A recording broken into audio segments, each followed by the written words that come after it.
पण आयुर्मानाच्या दृष्टीने समग्र महाराष्ट्रातल्या नारळी सप्त्याचा मोठा भाऊ जर कोण असेल तर स्वामी महाराजांचा नारळ.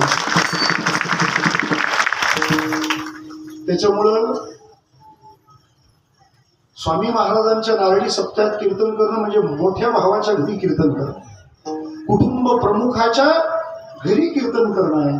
आणि कुटुंब प्रमुखाकडे आलं की सगळ्या कुटुंबाकडे गेल्यासारखं आहे. या उत्सवाची विशेषता खरोखर समजावून सांगावी लागेल. अन्नदान ते इथली अन्नपूर्णा 8 दिवस अखंड काम करते, प्रसन्न असते. परंतु शरीराच्या म्हणजे तनाच्या भोजनाच्या जोडीला सर्वोत्तम मनाला भोजन देणारी व्यासपीठ परंपरा म्हणजे स्वामी महाराजांच्या सप्ताहाची परंपरा.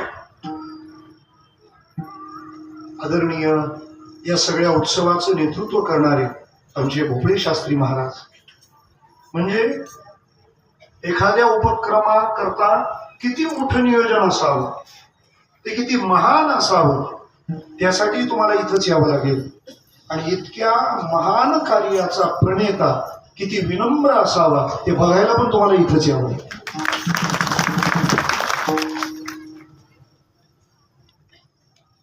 बाबा बेलसरे असं म्हणायचे की गुरुच्या संतांच्या सानिध्यात गेल्यावर स्वतःला शून्य करायचं असतं.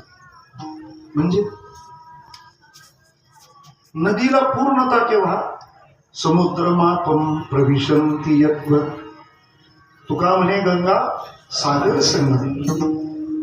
समुद्राला भेटली की गंगा पूर्ण होते, तेव्हा तिचा गंगा सागर होतो. मग तिथं गेल्यानंतर गंगा असं म्हणत नाही मला रोज वाहायची सवय आहे, इथं गप्प कसं काय बसायचं? कारण नुसता संगम नाही, सगळ्यात बदल होणार. नदी म्हटली की प्रवाही असते आणि समुद्र म्हटला की निर्भरू शांत आहे तो, असं त्याचं वर्णन केलं. म्हणजे धावणं जिचं जीवन आहे तिला तिथं जाऊन काय राहायचंय? शांत. तिथं जाऊन तिने आता असं नाही म्हणायचं मला रोज धावायची सवय, मी मॉर्निंग वॉकला जात जाईल. नाही, तिथं गेली महोदधी का गांग विगाली जैस. एकदा गेली की थांब नाही. बर, तिचं इकडं पाण्याचं जे स्वरूप आहे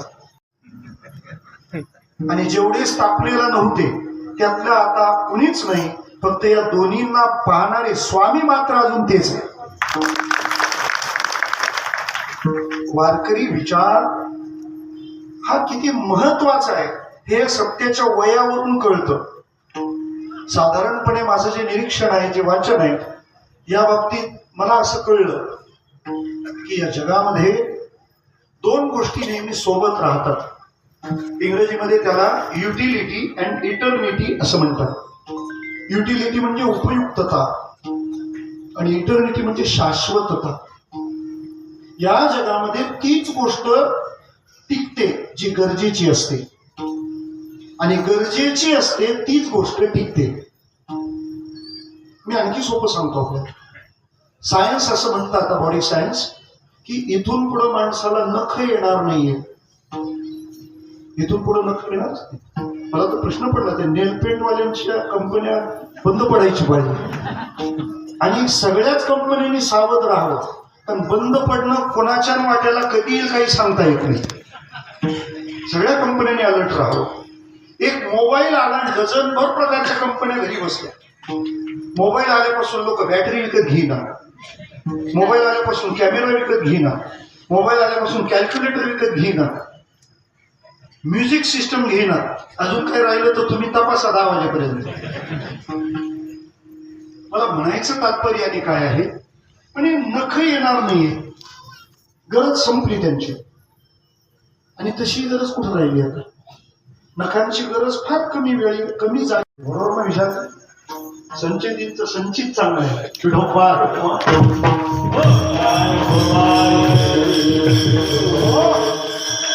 तुकोबारांना वाईट केव्हा वाटतं? ज्या वेळेला मन भजनाला तयार होत नाही. पंढरपुरातून निघताना वाईट वाटतं. कन्या सासुऱ्याशी जाय मागे परतो नीट पाय. जेव्हा गीता लोकांना कळत नाही तेव्हा देवाला वाईट वाटतं. संस्कृत भाषा जगाशी कळेना म्हणून नारायणा करुणा, अशा गोष्टी घडतात तेव्हा संतांना वाईट वाटतं. तुकोबारायांचं वाईट वाटणं कुठं आहे?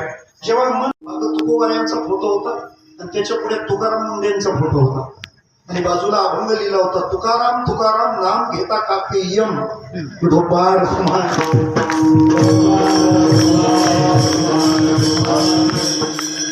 मला असं वाटतं आमदार साहेब, अशी व्यक्ती इतक्या कठोर निर्णयाची आहे आणि तरी अजून ती पदावर आहे, म्हणजे शासनाला चांगलं करायचं आहे हे यातून आम्हालाही पटतंय. अन्न आणि औषध या बाबतीत महाराष्ट्र निश्चिंत होऊ लागला, ही गोष्ट किती छान आहे. उलट थोडं त्यांनी कीर्तनाकडे लक्ष घातलं तरी आम्हाला चालणार आहे. त्याचं कारण असं असतं, जेव्हा एखाद्या प्रांतात भेसळीचा माल वाढतो त्याचा फटका ओरिजिनल मालालाच बसतो.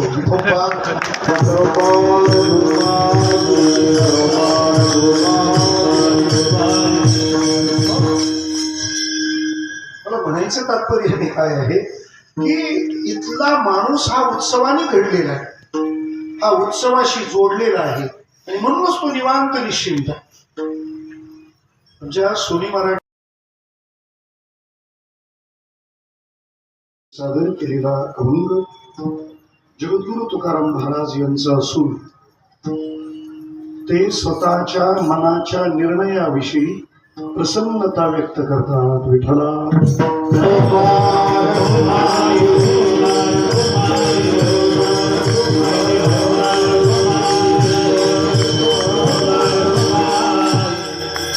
व्यक्त करणं कर्तव्य म्हणून नाही तर आवड म्हणून आहे.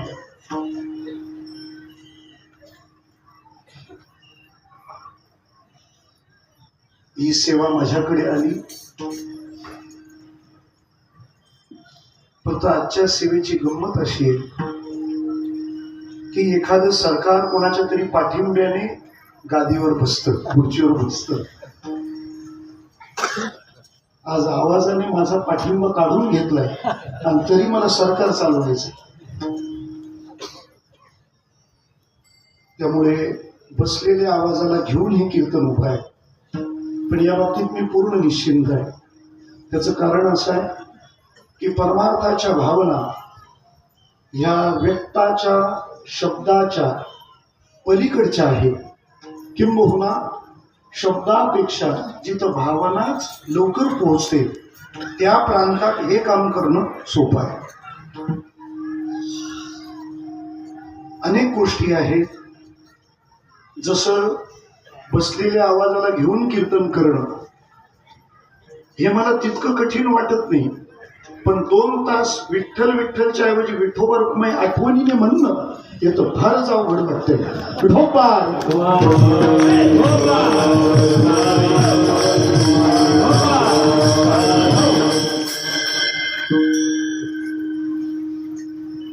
ज्ञानोबा तुकोबा यांची परंपरा